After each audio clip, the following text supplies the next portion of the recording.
आज बच्चों मैं आपको संधि के अंतर्गत वृद्धि संधि पढ़ाने जा रही हूँ। वृद्धि संधि स्वर संधि है, ठीक है। अब मैं आपको इसको समझाती हूँ। ह्रस्व या दीर्घ, ह्रस्व या दीर्घ, छोटा आ बड़ा। ह्रस्व कौन सा है? ये आ छोटा है, और दीर्घ कौन सा है? बड़ा, ठीक है। दीर्घ यानी जिस बड़ा बड़ा, और ह्रस्व यानी छोटा।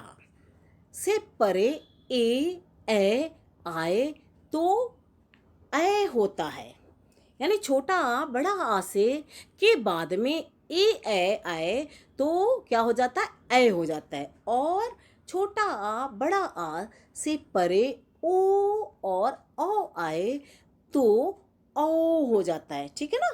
यानी वृद्धि हो जाती है, अक्षर में क्या हो जाती है? वर्ण में वृद्धि हो जाती है। इसे वृद्धि संधि कहते हैं। इसका ये यहाँ पर देखो, वृद्धिरादेश, वृद्धि रेच यानी संक्षिप्त में लिखा हुआ है, ठीक है। जैसे अब हम आपको वृद्धि संधि उदाहरण सहित समझाएंगे, ठीक है। अब आप देखिए, स्वर, यहाँ पर आपको स्वर है, फिर ये वृद्धि है, और उदाहरण आपको समझाएंगे, तभी तो आपको वृद्धि संधि समझ में आएगी। स्वर क्या है? छोटा आ जमा ए, लिखा था ना। ह्रस्व, ह्रस्व स्वर हो, और या दीर्घ स्वर, यहाँ पर आपको ह्रस्व स्वर बताया जा रहा है। छोटा आ जमा ए क्या हो जाएगा? ए। जैसे अद्य, अद्य में क्या हो गया? अद्य में जमा एव। यहाँ पर अद्य में छोटा आ है, और उससे परे क्या है? या ए है। तो आ और ए, यानी इस आ और ए, आ इधर है और ए इधर, दोनों को मिलाकर क्या होगा? ए, अद्यव, अद्यव। देखा ए की मात्रा लग गई, ये देखो ए की मात्रा लगी हुई है, समझ में आ गया। और यहाँ देखो, तो जमा एव, वा में छोटा है। अब आप सोच रहे हैं वा में छोटा कैसे है? वा में ऐसे, देखो बताती हूँ। जब आप वर्ण विच्छेद करते हैं, हलंत वाला वा बनाते हैं, और जमा क्या लिखते हैं? आ, तब क्या बनता है? पूरा वा, बिना हलंत का वा। अब आपको समझ में आ गया ना कि इस वा में छोटा कैसे है? ये छोटा है, वा हलंत वाला बनेगा, और उसके बाद जब छोटा मिला देंगे तो क्या बन जाता है? ये वा, और वही तव में वा है। छोटा जमा ए लगा तो क्या हो गया? तवैव हो गया ना। ऐसे ही मम जमा यो, इसी माँ में भी ऐसे ही माँ हलंत वाला होगा, जमा आ तो पूरा माँ बन जाएगा। तो माँ जो है, ये मम में माँ है बाद वाला, उसमें छोटा आ छिपा हुआ है, पहले वाले में भी छोटा है। तो इस छोटे आ के परे क्या है? ए शब्द है, तो क्या हो गया? ममैव। ये वृद्धि संधि हो गई। अब हम आपको दीर्घ स्वर समझाते हैं। ऐसे देखो, बड़ा जमा ए तो क्या हो जाएगा? ए। देखा, बड़ा यानी दीर्घ स्वर है, बड़ा दीर्घ स्वर है, उसके साथ ए लगा तो भी ए हो गया। सदा, अब यहाँ तो आपको क्लियर दिखाई दे रहा है कि सदा में दा में बड़ा की मात्रा लगी हुई है। सदा में बड़ा है और यहाँ पर ए है, तो दोनों मिलकर क्या हो गए? सदैव। ये एक ऐसा बन गया, ए हो गया, तो क्या हो गया? सदैव। जब आप संधि करेंगे तो सदैव हो जाएगा। तथा में देखो बड़ा है और यहाँ ए है, तो इस बड़े आ के परे क्या है? यानी परे का अर्थ मतलब बाद में ए है, तो आ और ए मिलके क्या हो गया? तथैव। अब आप कभी नहीं भूलेंगे इसको, आप जब अच्छे से समझ लेंगे, ये देख लेंगे, तो आप कभी नहीं भूलेंगे, इसको पढ़ लेंगे तो। यहाँ पर देखो छोटा है, यानी ह्रस्व स्वर है, कि आगे जमा ए है, तो क्या तब भी क्या बनेगा? ए। यही आपको ऊपर बताया गया अभी परिभाषा में। तो छोटा और ए होके ए, तो जमा ऐश्वर्यम, ये ए है, यहाँ पे छोटा है, तो तवैश्वर्यम, जो जोड़ के क्या बनेगा? तवैश्वर्यम। और बड़ा आ जमा ए, इसका भी देखो ए बना, ठीक है। तो महाजमा ऐश्वर्यम, यहाँ बड़ा आ है और यहाँ ए है, तो दोनों मिलके क्या हो गए? महेश्वरम। आप देख रहे हैं। फिर आपको मैं संक्षिप्त में एक बार और समझा दूंगी। छोटा जमा ओ, आ और ओ मिलके क्या हो गया? ओ। यानी ये ह्रस्व स्वर है और ओ मिला तो औ हो जाएगा। यही आपने ऊपर अभी आपको परिभाषा में समझाया था। तो औ हो गया, तो कैसे होगा? मम जमा औषधि, मम औषधि। देखा, ऐसे ही ओ का औ हो गया, मम जमा औषधि, मम औषधि। और यहाँ पर क्या हो गया, आ बड़ा है और यहाँ औ है, ठीक है, बड़ा आ और औ है, और यहाँ पर औ है, ठीक है। महा में आ और औदार्यम, महोदार्यम, ठीक है, महोदार्यम। यहाँ पर जो मैंने पढ़ाया है मम जमा औषधि, ये औषधि शब्द है। तो यहाँ पर बेटा, यहाँ पर औ लगा, आप सोचेंगे यहाँ तो मैंने ओ समझा रही हूँ, यहाँ पर भी कोई और शब्द होता, ओ वाले उदाहरण होता, तो भी औ बनता, और यहाँ पर औ है, यानी ये छोटा आ जमा औ है तो भी औ बन गया, ठीक है। छोटा आ जमा औ बराबर क्या हुआ, औ। ऐसे मम जमा औषधि, मम औषधि।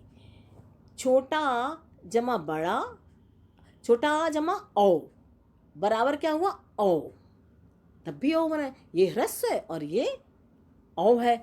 जन जमा औदार्यम, जनौदार्यम, ठीक है। अब हम आपको अब हम आपको ऊपर का थोड़ा सा और समझा देते हैं, जिससे आपको ये बात और अच्छे से समझ में आ जाए। वृद्धि संधि में देखो लिखा हुआ है ह्रस्व या दीर्घ छोटा या बड़ा आ से परे, ए या ए आए, यानी ए आए या ए आए तो ए हो जाता है, और छोटा आ बड़ा आ के बाद ओ आए तो ओ हो जाता है। कुछ नहीं है वृद्धि संधि में, केवल बच्चों ये ध्यान रखना है कि छोटा आ बड़ा आ के बाद यदि ए आता है तो ए हो जाता है, और छोटा आ बड़ा आ के बाद ओ और औ आ जाता है तो औ हो जाता है। बस इस मूल मंत्र को याद कर लेना तो आपको याद रहेगा, फिर आप भूल ही नहीं सकते वृद्धि संधि। बस इतनी सी बात याद रखना, ठीक है। इसलिए मैंने आपको ये दोबारा बताया, आप सोचेंगे कैसे है, आपने उदाहरण देखे। अभी मैं आपको ये और उदाहरण समझाती हूँ। छोटा जमा ओ क्या हो गया, औ। अभी हमने औषध वाला समझाया तो उसमें औ था, तभी तो मैंने बाद में आपको उसको क्लियर करके समझा दिया। ऐसे ही बेटा यहाँ जल जमा ओघा, अब देखो वो उदाहरण आ गया, छोटा और ओ वाला मैंने कहा था ना, जैसे कोई और उदाहरण हो तो छोटा आ जमा ओ हुआ तो क्या हो गया, ओ। अब जल में ला में छोटा है और यहाँ ओ है, जल ओघा, ठीक है। यहाँ आपने वो चीज़ समझ ली। वन जमा ओ कहा, तो यहाँ पर छोटा है, यहाँ ओ है, छोटा के बाद या बड़ा के बाद ओ आएगा तो क्या हो जाएगा, वनौ कहा, औ हो जाएगा, वनौ कहा, ठीक है। आपने समझ लिया। छोटा आ जमा औ है तो भी औ बनेगा, छोटा आ जमा ओ है तब भी औ बनेगा, छोटा आ जमा औ है तब भी औ बनेगा, इस बात का ध्यान रखना है। तो जमा औदार्यम, तवोदार्यम, ठीक है, तवोदार्यम, औ हो गया यहाँ पे।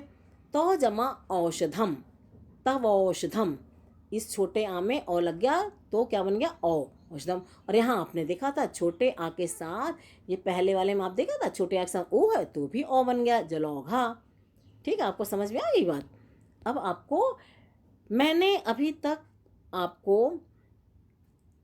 संधि करना सिखाया था, अभी सिखाया था ना मैंने आपको, देखो ये आपको क्या सिखाया था, संधि, विच्छेद थे उनको संधि करना सिखाया था।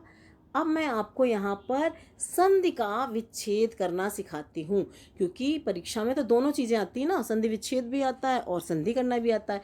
ये है संधि। संधि का अर्थ होता है कोई चीज़ जुड़ी हुई हो, तो चैका जुड़ा हुआ है, और इसको अलग कैसे करोगे, चा जमा एका, आप समझ गए।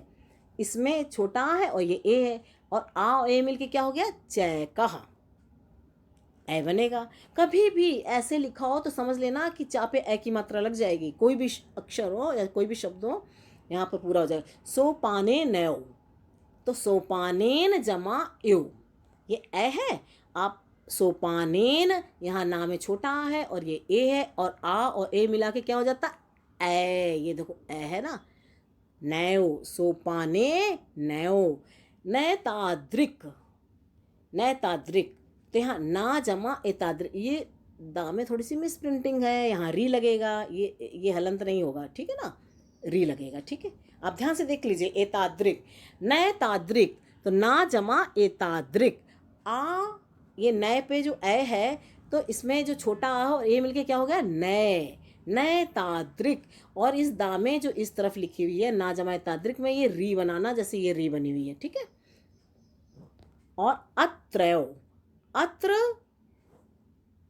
अत्र जमा एव, इस अत्र में छोटा है और यहाँ ए आ और ए मिलके क्या हो गया ए, अत्रयो। चैकाकिनी, चा जमा एकाकिनी, चा में छोटा है, यहाँ ए आ और ए मिलके क्या हो गया चैकाकिनी, यहाँ ए की मात्रा लग गई चैकाकिनी। तथयो, तथा जमा एव, यहाँ बड़ा है, बड़ा और ए मिलके क्या हो गया ए, तथयो, तथा जमा एव। तत्रयो, तत्रयो में तत्र जमा एव, ठीक है, तत्र का छोटा और यहाँ ए, तत्रयो। ऐसा आ जाए तो आपको ये बनाना है, ठीक है ना, आपको ये आ जाए तो आपको ये करना है, आपको जैसा पूछा जाए वैसा ही आपको उत्तर देना है। यहाँ है परोपकारक, तो क्या होगा परोपकार जमा एक, आ और ए मिलके ए। अब हमने आपको वृद्धि संधि के आपको संधि भी सिखा दी करना और संधि विच्छेद भी करा दिया, ठीक है। आपको बस एक बार परिभाषा और समझा दूंगी थोड़ा सा, क्योंकि मेन तो ये परिभाषा है, फिर उसी के से आप उदाहरण बनाएंगे। आप यहाँ देखिए, फिर से एक बार समझाती हूँ, मैं चाहती हूँ आपको खूब अच्छी तरह से आ जाए। वृद्धि संधि क्या होता है, जब स्वर वृद्धि यानी उसकी वृद्धि कर देता है, जैसे कि बड़ा बन जाता है, जैसे छोटा और बड़ा से परे जब ए और ए होता है तो ए बन जाता है, और छोटा आ बड़ा आ से परे यानी बाद में ओ और औ होता है तो औ हो जाता है, ठीक है। ये बात समझ में आ गई। बस इतना सा सूत्र आप याद रखिए, आपको वृद्धि संधि आप कभी नहीं भूलेंगे। आप यहाँ भी उदाहरण में भी देख रहे हैं और उदाहरण अच्छे से समझ लें, इस तरह से आपको वृद्धि संधि खूब अच्छे से आ जाएगा और ज़िंदगी भर नहीं भूलेंगे।